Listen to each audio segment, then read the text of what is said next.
जो मनुष्य को पाप और पुण्य दोनों से मुक्त कर देता है। ये एक गूढ़ विद्या है पार्थ। जो इसके रहस्य को समझ लेता है वो इस संसार में रहते हुए भी, संसार के सारे कर्म करता हुआ भी कर्म फल के बंधन से मुक्त रहता है। मेरी बुद्धि अभी तक इसको ग्रहण नहीं कर रही, क्योंकि तुम्हारी बुद्धि पर अभी तक आसक्ति का पर्दा पड़ा हुआ है। और जो निष्काम कर्मयोग मैं बता रहा हूं उसकी बुनियाद ही निरासक्ति के आधार पर रखी गई है। हे पार्थ, तुम कर्म कर सकते हो, कर्म करने का संकल्प कर सकते हो, परंतु इसका फल पाना तुम्हारे हाथों में नहीं है।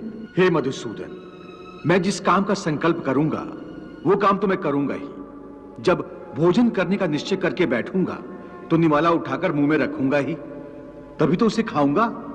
यदि वो खाने का निवाला तुम्हारे प्रारब्ध में नहीं है तो उसे तुम मुंह तक तो ले जाओगे, परंतु उस ग्रास का एक दाना भी अपने मुंह में नहीं रख सकोगे। समस्त भय, चिंता, कलेश के मूल में आसक्ति होती है।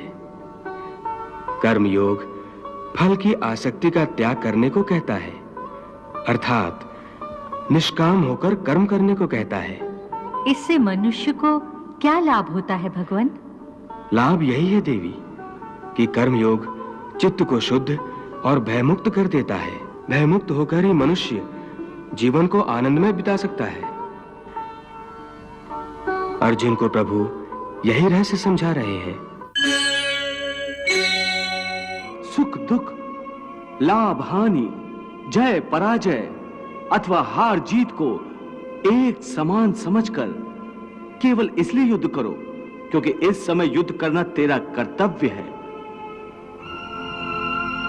और यदि इस मानसिक वृत्ति से इसे अपना धर्म समझकर युद्ध करोगे तो तुम्हें उसका पाप नहीं लगेगा। ये क्या कह रहे हो केशव कि युद्ध करके पाप नहीं लगेगा? युद्ध में तो इतनी हिंसा होगी, लाखों प्राणियों की हत्या होगी, फिर मनुष्य उसके पाप से कैसे बचेगा? यदि कोई भी कार्य निष्काम कर्म योग की रीत से किया जाए तो ना उसका पाप लगता है और ना उसका पुण्य